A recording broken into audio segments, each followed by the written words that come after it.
Happy Saturday. Happy Saturday. Look, it's working. Last week when I tried to do this, I was having difficulties with the live, but hello, hello, hello, hello. Welcome, welcome, welcome.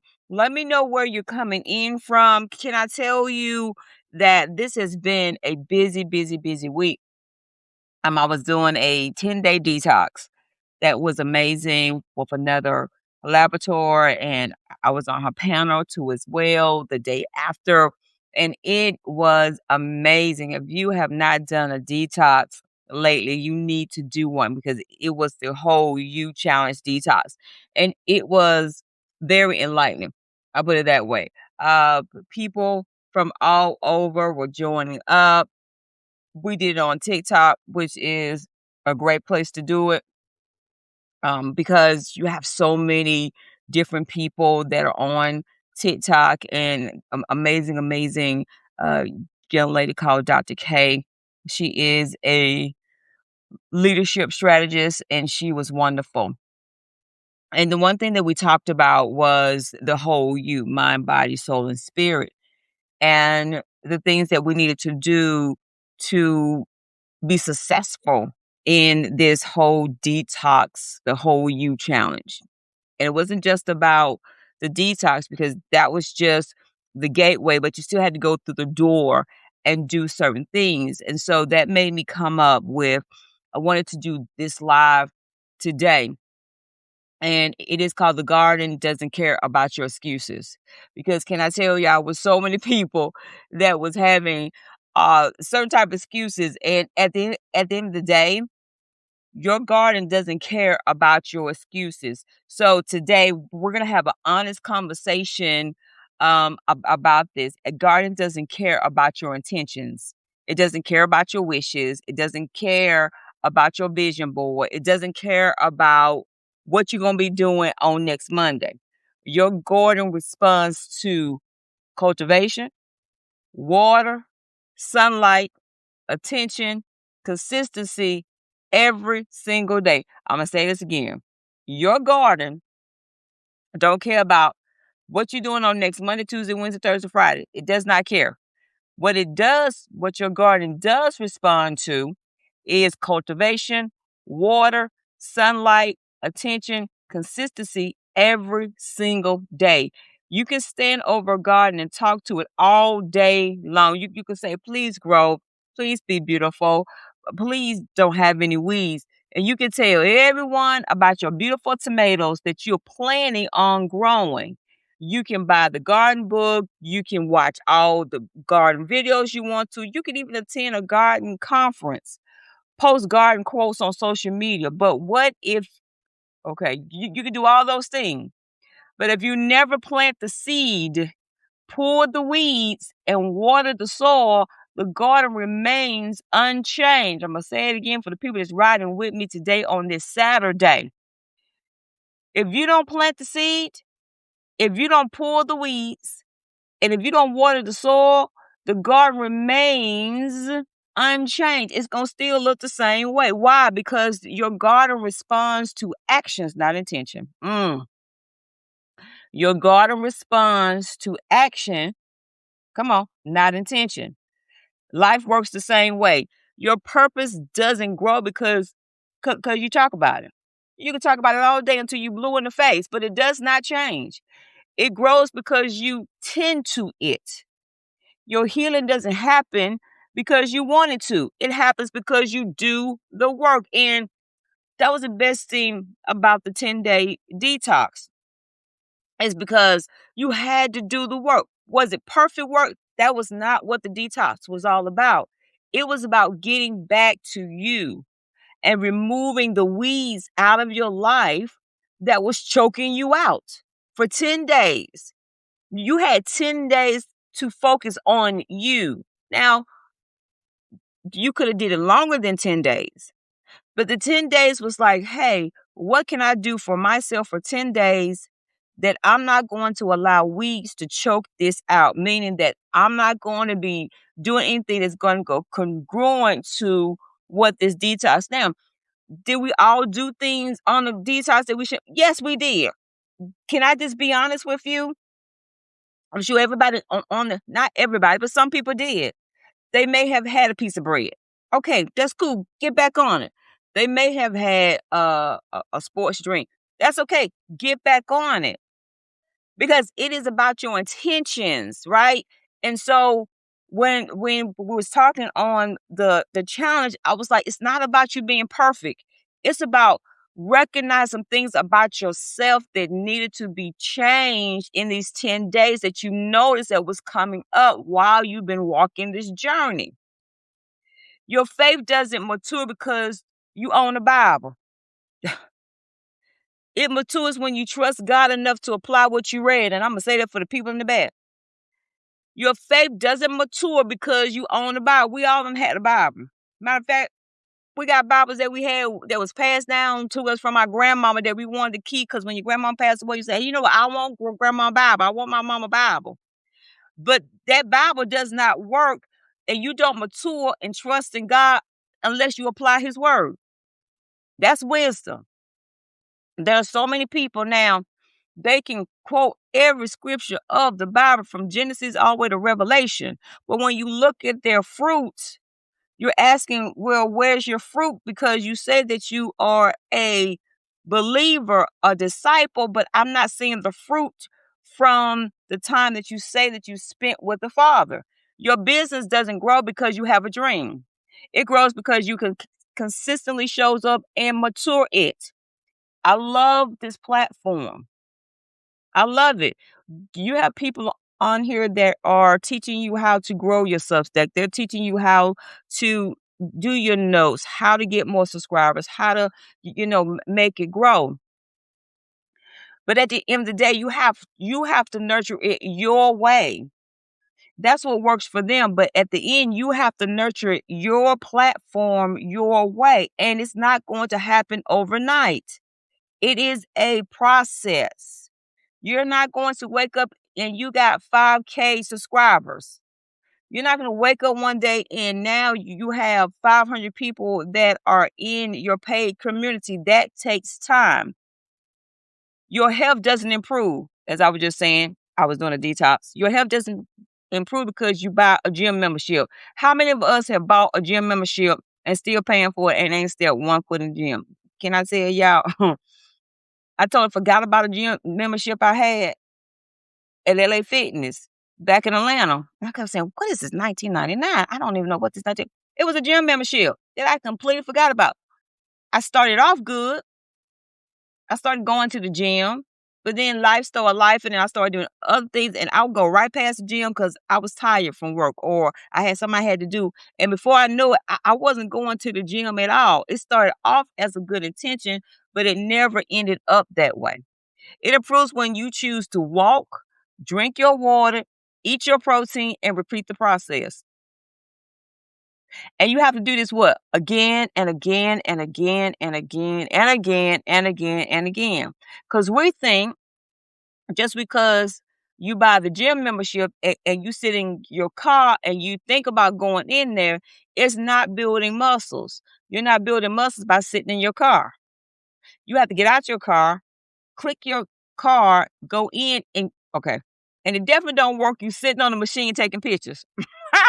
That's for the people in the back. It does not work because you sit on the machine and you taking pictures. It doesn't work that way. When you go in there, you have to go into the Zumba class. You have to go into the cycling class. You have to get on the machine and you have to lift said weights. That's how your transformation happens.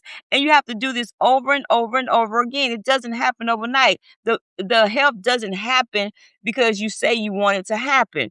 Most people want to harvest, but few people want the garden. That's the problem. Everybody wants confidence. Few people want the daily discipline that produce confidence. Come on. I'm going to say this again. Everybody wants confidence, but few people want the daily discipline to produce confidence. Everybody wants purpose, but very few people want the pruning that purpose requires. We don't like to feel uncomfortable. We want everything to be fuzzy and feel good all the time. But if you say, Lord, use me, for my assignment, for my purpose, it's gonna come with some pruning because some things that he wants you to do, you can't take the old you into your new season.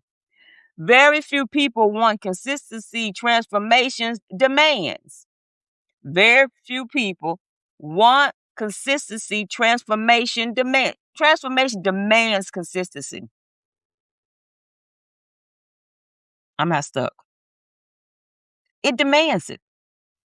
We want, especially as I'm coming off this 10-day detox, I can guarantee you they were looking for immediately results, but they forgot how they were before they started the detox, right? You were doing sugar, you was doing whites, and you were doing snacking, and you wasn't moving, and you wasn't drinking water. Now you do the detox, and now I'm sure a lot of people had some changes, right? They saw their skin looking beautiful. They had a little bit more energy.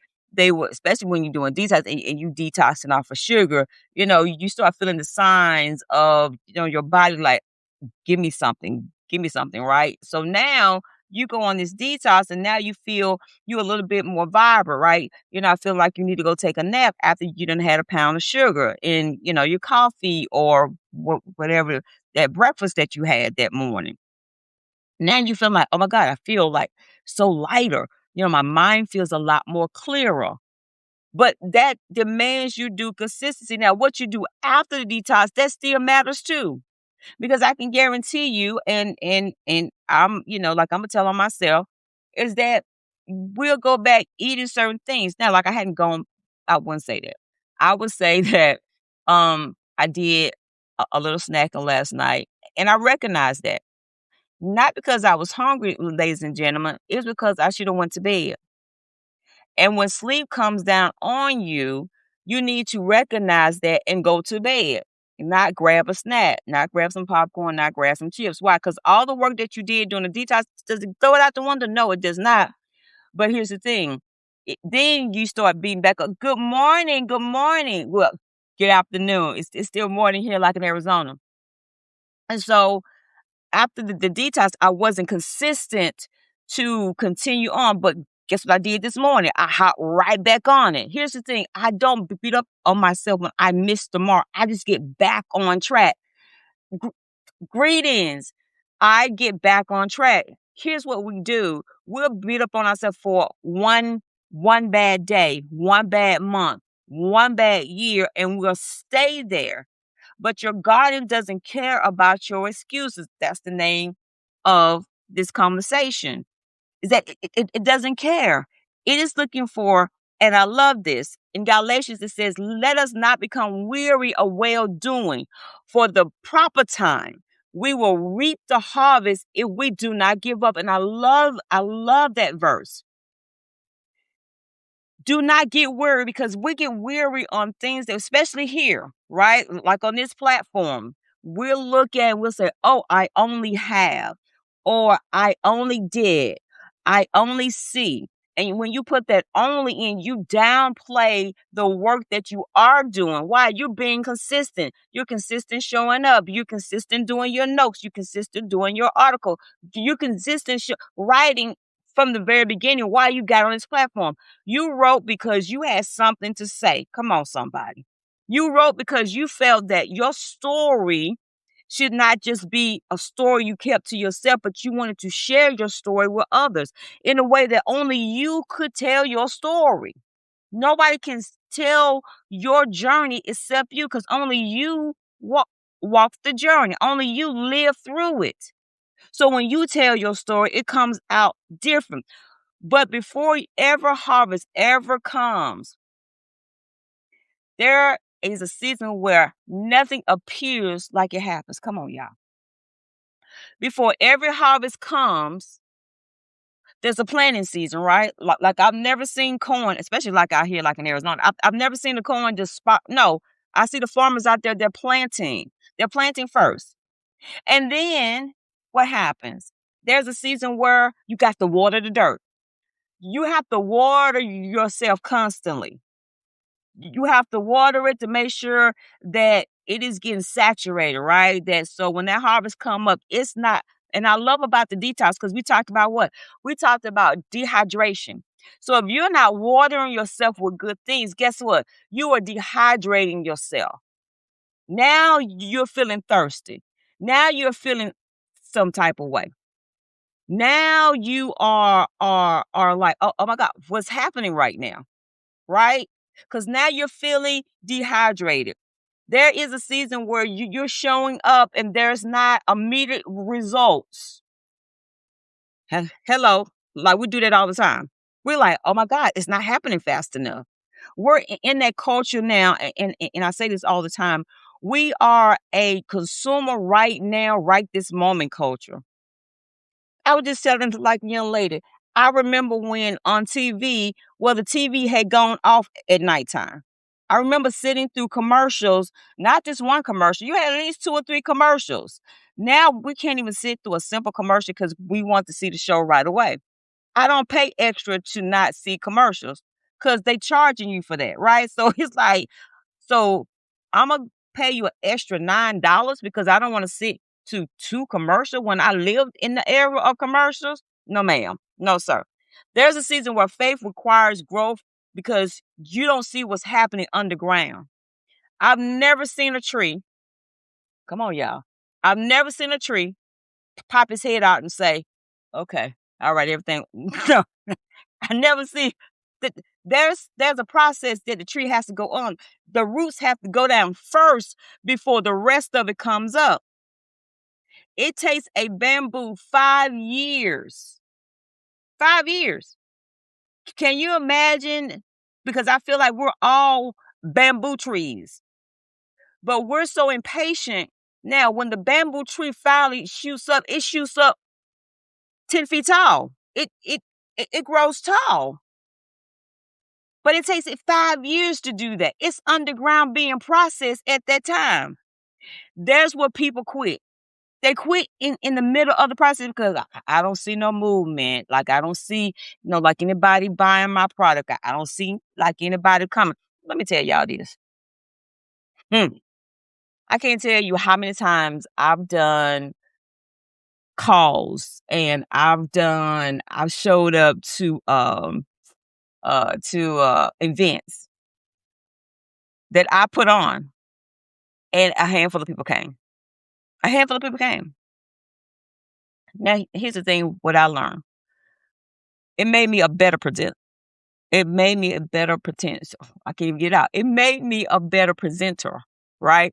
It made me a better speaker. And it showed me what I had in me. Because when I say that I'm on my assignment, when nobody shows up, I still show up. I'm still showing up.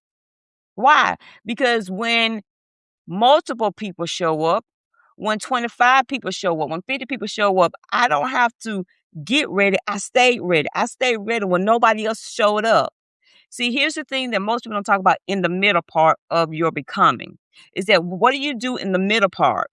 When nobody's clapping for you, when nobody's showing up, like when everybody makes excuses, like when something always come up because you said this was your assignment, you still show up. I still show up and I show up with just as much enthusiasm as I did if 50,000 people was on a call with me. Why? Because this is what I love to do. I love to see women become. I love to see women get past them being stuck in the middle of a setback, a trauma, a letdown. And so when I see that they have done the work, that they take full ownership of the part that they play, and I see their breakthrough, man, that just right there just makes me feel so warm and fuzzy. Why? Because I've been there. And I know what it's like to be stuck in a place that you think that you're never going to come back from because you feel like you made so many mistakes in your life. You have fallen so far down that you can't even get back up again. But you're looking at a woman that is a living testimony of what happens when you make a decision like, yes, that may happen to me, but that's not my identity. Yes, I went through that, but that's not what he called me. right? So when I think about what God called me, now I stand in that power and I don't apologize for it. Yes, we all have fallen down. Yes, we've all made some mistakes. Yes, we've done some things that we wish we could take back. But I have taken those lessons and those setbacks and I have turned them into a classroom. All the things that I have been through, they were my classroom to set me up for the university called life that I may graduate. And that way, I'm not now repeating the same things. Or when those lessons come back up again, I said, "Oop, I've seen that lesson before. Now I know what to do." Now I am in my mature season that I don't let it knock me off my course. I deal with and I keep going because I called it out. They mistake invisible growth for no growth. And here's the thing that gets a lot of people. When we don't see the numbers moving, that's one thing, especially for this platform right here. When we don't see the numbers move, we're like, "Oh my God, I'm not growing. Oh my God, people are not typing for me. They're not sharing my material. They're not giving me like any love. They're not tapping. They're not doing anything." And I love this saying that I heard from somebody. If they feed you, they can starve you. I'm gonna say it again. If they feed you, they can starve you. I said in my community, the combat circle is I love everybody. I love all the women inside of my community, but they don't feed me. Because if somebody decides to drop their subscription, am I going to lose my mind? No, that just means that their season with me is up. That means it was time for me to move on, that I've done my job. What I was supposed to do, my assignment for them is up, and now it's time for them to move on. Because as a leader, you want that to happen. You want people to get what they were supposed to get from you. Now take that and go pour that into somebody else.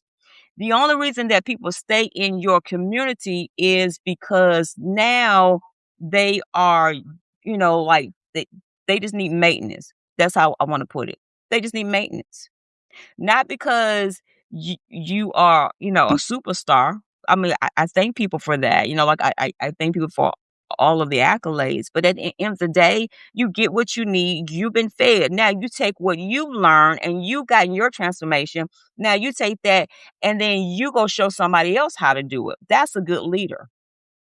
That's a leader that is not trying to hog and like, okay, it's me, me, me, me. No, it's not. It's about how can you help someone else get their transformation, and then they take it, and then they show somebody else. That they mistake slow growth as failure. Now again, I've never seen crops come up overnight. You're thinking because you've been stuck in the same place for 6 months that that's failure. No, that's just slow growth. And because we're in a culture that wants everything like I want the money now, like I want the prestige now, I want the followers now, like I want the platform now. And I tell people this all the time. Followers and likes, that's just what it is. And the people that are cheering for you now, trust when I tell you, them the same people. As soon as you blow your nose wrong, they're gonna make a video about it. They're gonna like, you know what? I can't believe that she used cotton nail to blow her nose instead of Charmin. And they can make a whole video and get a whole bunch of clicks off of you blowing your nose because they felt that you didn't blow your nose right. Ain't that cray?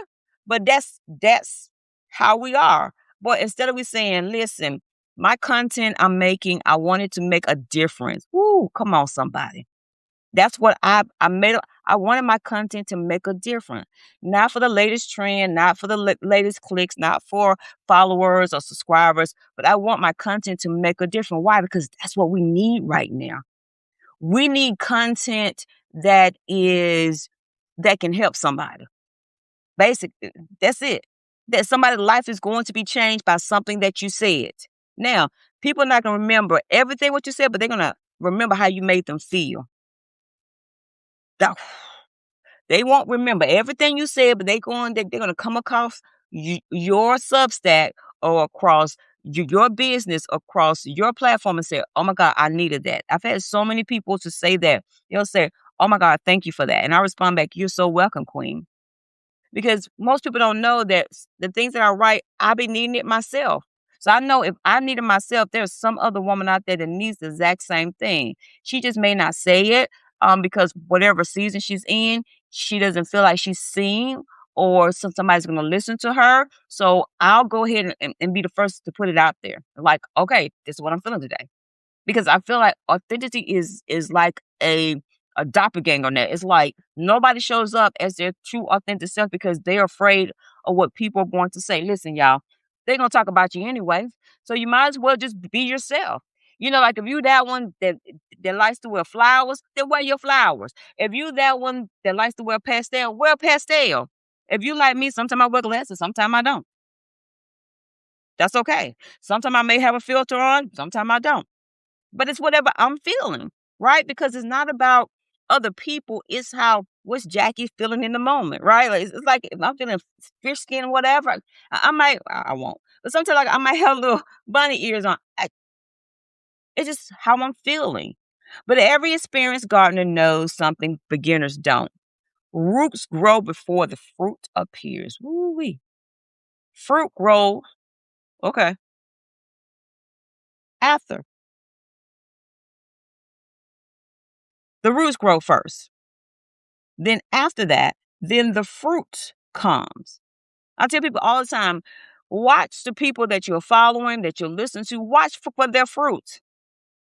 Because they can be so charismatic, right? They can make everything sound so good. Watch their fruit. Because that'll tell you a lot. I tell people that that's been God on gave us 2 ears and one mouth. I'm listening first before this opens up. Why? Because I want to see your fruit. I want to see if you really believe the stuff that you're saying because you can sound really, especially those that are really loud and they're boisterous sometimes. And they're like, "Ah, ah, ah," really loud. They sound like noise. But I'll stop for a minute. I'll say, okay, uh, let me just stop for a minute and just listen. Because somewhere in between all of that listening, the true you is in there. The true character integrity is in there. You just have to stop long enough to listen what a person is saying. And then you have to ask for discernment. I always ask, okay, well, God, give me discernment. Is this the person that you want me to connect to? Is this the platform that you want me to be on? Are these the things that you want me to say? Is this the trend that you want me to follow? Because when I do that, then I was like, that's not for me. And I'm okay with that. It may not give me as many followers. It may not give me as many subscribers. It may not, have my following big, but that's okay too. Because we think having big followers makes a world of difference. I want quality people more than quantity of people. I'd rather have 25 strong women in my community and we're sharing, we're being honest, and they have a safe place that they can come and open up. That's what I love about that. Not because I'm like, oh, no. If I got 20 strong women, 25 strong women, and we all come together and we're crying together, we're sharing together, and it's a safe space, that's it for me. I don't need 100 women. I don't need 50 women. Now, if those amount come, that's beautiful. If not, that's okay too. It's going to happen over time. So some of you are frustrated because you don't see the fruit yet. God said, I'm growing the roots. We get frustrated because we're not seeing the progress because, we're just working, working, working, working. And he's saying, but I'm building something that can last and sustain. I had this prayer. I said, Lord, I know at my age, I'm a seasonal woman. I'm almost 60. I said, I feel like I'm late to the game, right? Like I feel like I'm late, and it's like, no, you're not late. No, you're right on time. Don't let nobody tell you that you're too late or that you're too early, right? Um, it is now you take the experience that you have experienced, the things that you've gone to. Now you have roots. Now you have receipts of things that you have gone through, things that you have dealt with, things that would have knocked somebody down and they don't see themselves coming back from. You've made mistakes that most were like, oh my God, I would have never done that. No, you would have never done it, but I did. And now you can stand the powers like, I took what happened to me and I turned it into a platform that others can see that you can put yourself out there And regardless of what somebody else may have written you off, there are your tribe to say, wow, me too. They'll say, me too. I've gone through that. I've seen that. I experienced that. I said that. I and now like you have this tribe that's like, wow, if she can go through that and still be able to be a coach, be a consultant, all of that, why can't I? I feel that now we're in an era whereas you already have the permission to do what you need to do. It's just you stepping into your permission. You have your permission slip that was given to you from the very beginning. I feel now the problem is that you are afraid to take your permission slip and do what your assignment is because you feel that nobody's going to, listen, or you feel, ah, that doesn't matter to me. Like it really doesn't. Why? Because I know that the right people will. The right people right now, um, love you, Queen. The right person is going to see this recording. They may not see it right now, but they're going to see it later. And it could be a blessing. See, I'm just planting the seed. He's going to do the watering. That's all I do. I plant the seeds. He does the watering. And some of us get upset because things are taking longer than expected. Ooh, now that's a good one. We do. We be like, well, Lord, how long? Okay, come on. I've never seen a baby say it's taking too long to learn how to walk. I've never seen a baby do that. And because I'm a child development and I work with brand new moms coming home from the hospital and I help them do sleep training with their kids and I help them through postpartum depression and all those things like that. I've never seen a baby come out and say, oh, when am I going to start walking? I never seen one yet. If I do, that's one for the books. But I've never seen a baby fresh come out of mama and say, oh, I'm wondering when I'm going to start walking. They go through the process. All they want to do is sleep. Like, leave me alone. Let me sleep. Let me sleep and eat. That's all they do. Sleep and eat, sleep and eat. So they are not worried about timing or how long it takes them to get somewhere. It's more us like, okay, well, when that baby going to start walking? Your most average kid does not start walking to about 13 or 14 months. You have your rare exception of those that start walking at a year, maybe 9 months if they have siblings. But your average kid, and it doesn't mean anything wrong with them, it's just like they're in no rush. Think about this. If I have the ability to crawl around and make it there faster without stumbling over my feet, without falling down, I'm going to crawl. I ain't going to lie to you. I'm going to crawl wherever I got to do because now like I'm Speedy Magatti on my knees because it gets me there faster. That eventually will stand up and walk. But why should I when I can get there faster? So God says, I'm building strength beneath the surface. Some of you want to harvest from seed. Oh, come on now, this one right here. We want to harvest from seeds that we ain't even planted either. During my detox, it's 10 days. Some of the people, they want overnight completion, but you ain't even planted the seed. You ain't stopped doing the sugar. You hadn't started drinking your water. You hadn't started doing the walk. You haven't, but you like, da-da, I made it to day 10. Okay, that's wonderful. But did you do some of the steps? Not all of the steps. Did you do some of the steps? But you want results from seeds that you have not even planted. We want good health, but we ain't planting our now seed. I said like in the very beginning, you cannot sit in your car in front of the gym talking about like I went to the gym. That's not how that works. Yes, you did. You drove up in the parking lot and you sat there, you contemplated, and then you drove off. Or you got out your car, you did the fall, and you sat on the machine and you took pretty pictures to say, oh, look at me, I'm in the gym, but you ain't lift up one way. You didn't go to one Zumba class. So how are you going to be in good health if you have not planted that seed? And can I tell you that when you plant the seed,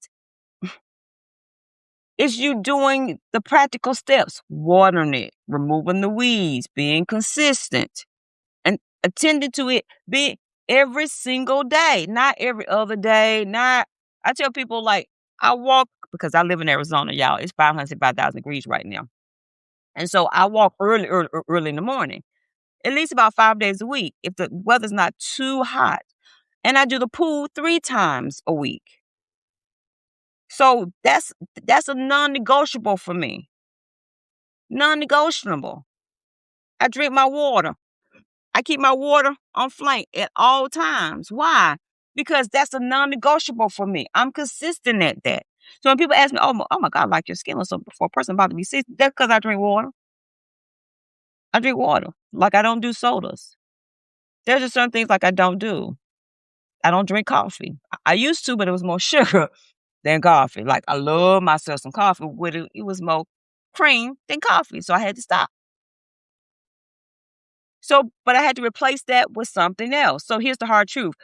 Your garden doesn't care about your excuses. Your garden responds to consistency. So does your future. Because here's the thing. Everything, smaller things that you do right now, is going to lead up to bigger things in your future. So the stuff that you're doing right now, it's going to show up later. I want folks to stop thinking like, oh, it doesn't matter. Oh, it does matter.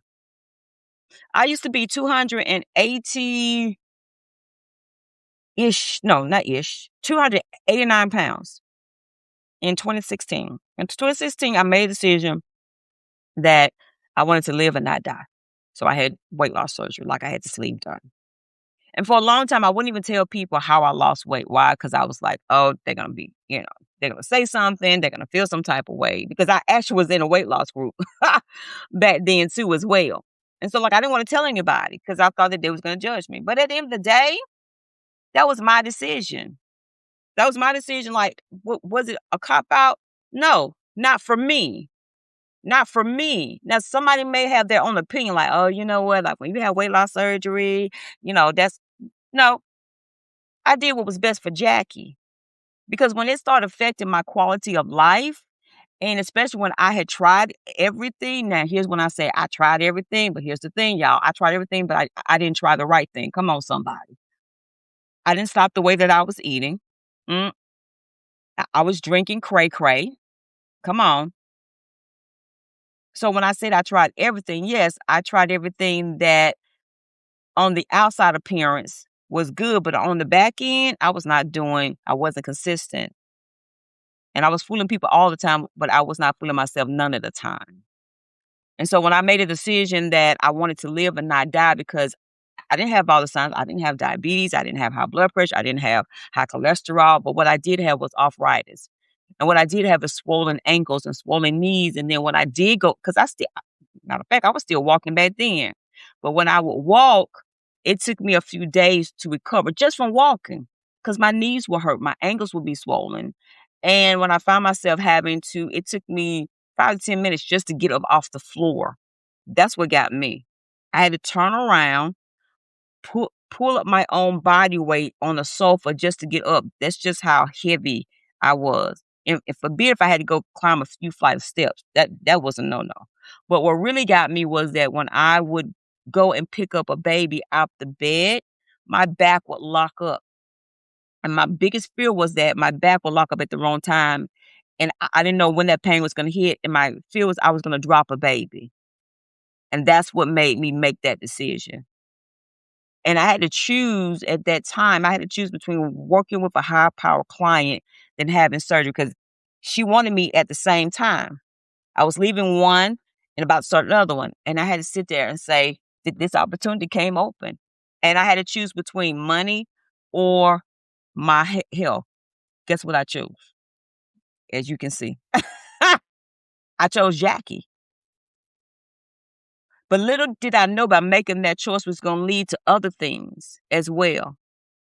Because when I made that choice, now I am in a much healthier place than I was prior to that. Now I can hang out with my grandson. Now I can take walks. Now I can do, ride rides. I can wear a regular seatbelt on an airplane. So a lot of things was affected when I was overly obese back then. So now I can ride a roller coaster with, I couldn't even pull down the seat thing because everything was like, matter of fact, let me show y'all a picture. That's what I used to look like. That That's me right there. That's what I used to look like. And I keep that picture to remind me of how far I've come from that picture. But guess what? I'm not ashamed of her either. That was part of my story. That was part of my garden that I didn't pull the weeds up out of. She is me, and I am her, and I embrace her. And she taught me plenty of lessons about myself, but I kept making excuses. It was everybody's fault but my fault. It was, it was my situation. It was my marriage. It was my but when I made that decision, it was the best thing. So here is a reflection question I want to ask you. What area of your life are you expecting a harvest without tending to the garden? Woo, come on, somebody. What area of your life are you expecting a harvest without tending to your garden? I'm going to go back to the simplest thing. Are you expecting help, but you're not attending to your garden? Are you expecting peace, but you still entertain chaos? Because that's what we sometimes do. We're expecting peace, but we're still entertaining noise. What seed have you been talking about planting but haven't planted yet? Now, that's a big one, ladies. What seed have you been talking about? Have you been talking about starting the book, but you haven't started even on writing on one piece of paper? Have you started talking about, I'm going to write my first article, but you have not even pushed publish yet? Have you talked about that you want to have a better relationship with yourself, but you haven't started cutting people off? I said this earlier. I'm in that season whereas you got two different type of concerts with me. You have general admission and you have VIP access. But you haven't even opened up the arena yet. So what would happen if you focus less on your outcomes and more on your daily cultivation? Woo-wee. What would happen if you focus less on your outcome and more on your daily cultivation? What happened? So doing like the detox, I did not weigh myself. I wasn't constantly weighing myself, but I was focusing on the cultivation of it. Like, how do I feel? Do I feel snacky? Do I feel dehydrated because I haven't had enough water today? I'm noticing different signs. How do I feel now that I'm not putting sugar like in my diet? How do I feel like when I don't have all the excess uh, bread and rice? Do I feel less bloated? Does my gut feel healthier? Those are some of the things that I was looking for to see if I felt different after the detox. And I did. And is my mind more clearer? Is it, do I have, foggy mind? How do my joints feel? The weight loss was the byproduct of me doing it, but it wasn't the whole goal because your future is built by one consistent trend at a time. That's it. It's what you do consistently over time, every single day. And yes, it's boring. I can tell you, yes, eating a salad could be boring. For me, it's like it's consistency for me because then I don't have to figure out what I need to eat. Now, like I switched it up doing the detox, like I do some Lenten soup, or I'll do I now do egg bites in the morning time. They kind of change up like my routine. But because I'm not hungry, I have to tell myself, you need to eat something healthy. Now, I don't grab for nothing sweet. I will do some oatmeal. I will add some flax seeds to it. And then I might do a protein shake for a snack or something like that. But it's about staying consistent. Does it mean it's going to be perfect? No, it does not mean that at all. And I want us to get away from, oh, I did this wrong. I'm a failure. No, you're not. I was just talking about this. We have to stop giving ourselves labels because we missed the mark. Can I tell y'all how many times I missed the mark? I missed the mark 10 years ago when I um did a white collar crime for 10 years, ladies and gentlemen. 10 years. And 3 years ago, yes, it'll be 3 years, my whole life blew up in an email. And blew up in an email that a special detective said, "Hey, listen, we got you. We got you." I'm like, "Who is this?" I'm thinking spam, right? I'm thinking like somebody trying to get me. No, they got me. But here's the thing. I knew the other shoe was gonna drop. I just didn't know when the shoe was gonna drop. I knew that it was gonna catch up. I just didn't know when. And even though I had been stopped doing it, I knew that there was going to be repercussions for my actions. And so when the whole email turned my life around, but I made a decision that I was not going to allow that to define who I am going forward. So what I did was took a probation number and turned it into a platform. But that's what I did. I made a decision that I was not going to let that define me, but redefine me on who and which way I was going to go going forward. So every decision that I made. So I like to always leave you with this, and your next decision matters more than your last mistake. The decision that you make today is more important than your last mistake. Why? Because we will ride on that mistake and then use that as a a badge or identity. So yes, you felt like on a last diet. That don't make you whatever you feel that you are. Yes, if you're in like I don't mind telling people I've been married twice and divorced twice, but does that make me damaged? No, it doesn't. It doesn't mean I got married twice and divorced twice. I learned my lesson from it. So does that mean that I'm opposed to being married again? Absolutely not. Can't wait to find my next beautiful husband. That's how I changed the perspective of that. And with both my husbands, I mean, we, talk on occasionally.